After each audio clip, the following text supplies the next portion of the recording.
Hello, and welcome to another episode of the Quality Coach Podcast. I'm your host, Jasmine Braxton. Today, I want to talk a little bit about new clients and the New Year's gym rush and being supportive of these new people who are coming into the fold, who you hope you can help to influence stay beyond February and support them. So specifically, we're just getting in the head of a new client today and thinking of different angles that we can use or approach to help them make it through what is really honestly an intimidating thing to someone who is a novice, who is brand new to the gym culture, how things work, how people are, yada, yada, yada, yada, yada, yada, yada. So first and foremost, when it comes to a new person coming to the gym and supporting them, you have to be aware of what they are thinking, okay? Usually, someone who is new at the gym, they're feeling a little insecure, out of place because this is uncharted territory. And on their own, they may not have a very clear idea of what to do when they're at the gym. Or maybe, outside in the parking lot in the car, they had an idea what they were supposed to do, but it all just went to the wind once they stepped into this buzzing gym. Even if it's 6 a.m. Well, 6 a.m. is actually pretty crowded, but you get what I'm saying. Sometimes it's just the shock of a new place makes it hard to approach, So the first way you can be supportive of a person who is just coming to the gym is get them started with a plan, okay? Give them a plan with direction so that they know what to do. In any endeavor that I've ever experienced, the more prepared I felt going into the new thing, the less intimidating the thing felt. Like, y'all should have seen me the first time I recorded a podcast. It literally took me 2 hours to record what was less than a 20-minute podcast. Like, nobody could see my face. Nobody. I was reading verbatim off my notes. I was so nervous. And it was hard. But me having a plan, me having notes, an outline, it helped me get through the thing. It helped me feel less intimidated about the process or how it all was supposed to go because I had a guide. So apply that same concept to someone who is new at the gym. Do not piecemeal them their workouts. Give them some heads up with a week of workouts at the very least, because then they know, okay, when I come here, this is what I have to accomplish. This is my week. The more they can understand about what's happening, the better. When they see, oh, she only has me doing 3 or 4 movements. She walked through this stuff with me in our assessment. I know what this is. I can do this. And, a lot of times you all are going to be there with them on their first few sessions, and that helps a lot as well. But help them know that you created a plan for them, ease their fears, their worries, help them relieve the doubts. That is a good first place to start supporting a new person at the gym. Now, after you've done that, the next thing that makes sense is to help them feel safe. Now, honestly, this probably could have been the first thing, but helping them feel safe is huge.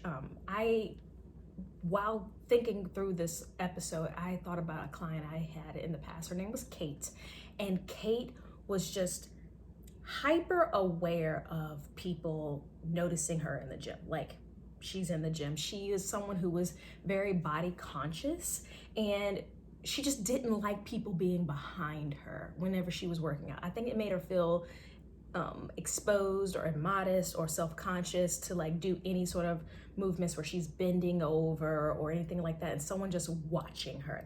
That made her so uncomfortable. So I would always get there a bit before her and find a space in the gym where she can work out with her back facing up against the wall.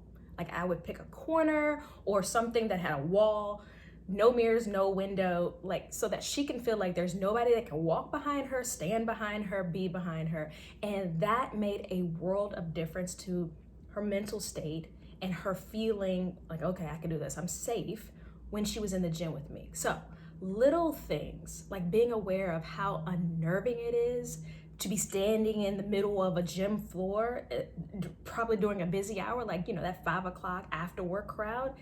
Being aware of that is huge, and it goes a long way in helping that client trust you and feel more safe in a gym. So if you have to go find a corner they can back themselves into, or a private area in the gym where people don't frequent, a mirrorless space or a mirrored space where they only can see themselves, go for it. Think about it as a place for them to hide until they feel more at ease with coming out into the open.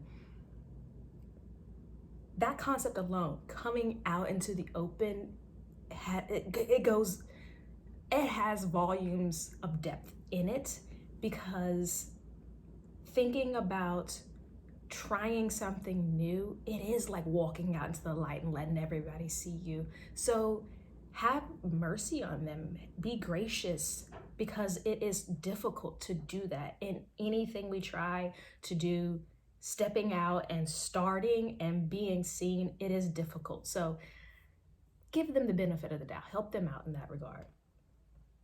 The next way you can support a new client is by, this is such a person statement, a human statement, but give them your full undivided attention, please.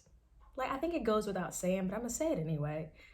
Do not be on your phone, texting, and doing other things when you have a client on the floor in front of you. Like, that is just common courtesy, y'all. Don't do it. Put your phone away. Put it on vibrate. Don't pay attention to it unless it is an emergency, like your mama's calling, okay? Also, when they are talking to you or when they're working out, eyes on them.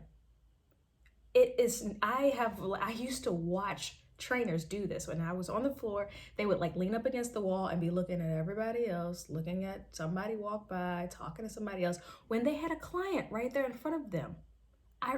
My first job, chick literally was with her client eating a slice of pizza off of a paper plate while her client was doing push-ups in front of her.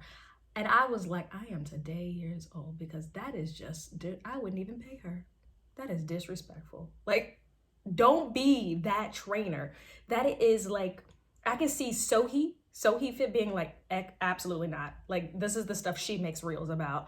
Don't be that trainer, okay? Give them your full undivided attention. Show them that you care. Show that they are worth your time.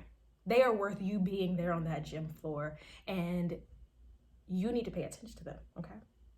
All right, I've beaten that horse. Good. Next, help them to get to know other people in the gym. Y'all, this is like huge, high key, huge. People at the front desk, help them get chummy with them. Introduce them to someone who you know is always working out around that same time that they are there.